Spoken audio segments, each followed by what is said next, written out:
Bill White's Midday Rant is a short, sharp take on what's happening and how it relates to you. Agree or disagree? Listen to middayrant.com today.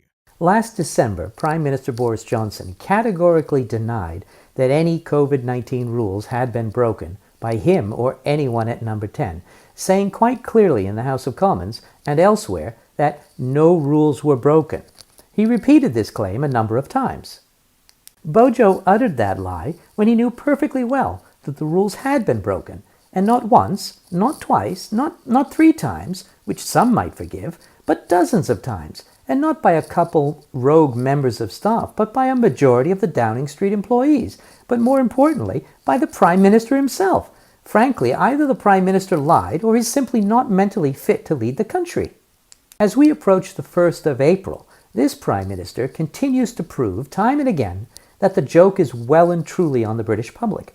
Boris Johnson does not accept that he is subject to the same rules that he sets for everyone else. This Prime Minister's political life, even before he became the leader of the Conservative Party, has been the subject of investigation after investigation, scandal after scandal. And yet now, as Prime Minister, and as his arrogant and reckless behavior continues, he refuses to resign.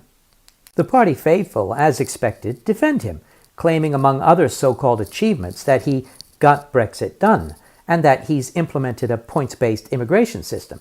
But neither of those claims are true.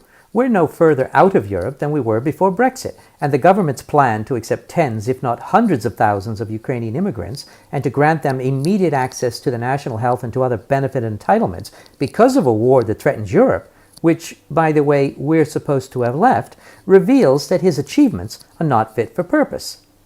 Today we learn that more than 20 fixed penalty notices or fines have been issued to members of the Downing Street staff, and while the Prime Minister's name was not found within the first tranche of tickets, more fines are said to be coming, so time will tell whether Boris Johnson will get his at a later date. What we know is that he lied to Parliament when he claimed that no rules were broken.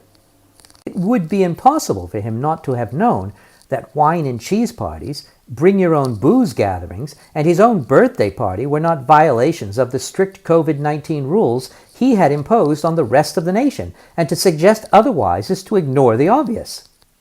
I don't care that Downing Street were having parties. Their behavior merely confirms what I already knew to be true, and which the Prime Minister and his lackeys understood all too well, that the COVID-19 restrictions were political theater, a plan to control the masses and to divert attention from the real truth, that the economy was in the toilet.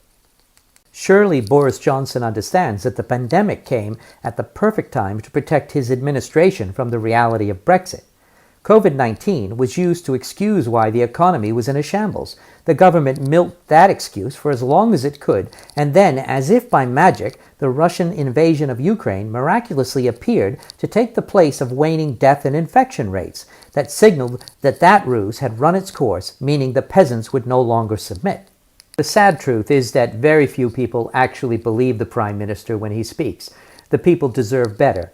He's a serial liar, a disgrace to the woman and many men who held this high office before him, and who somehow managed to do so without lying as he does. It's time for him to resign. Boris Johnson has got to go.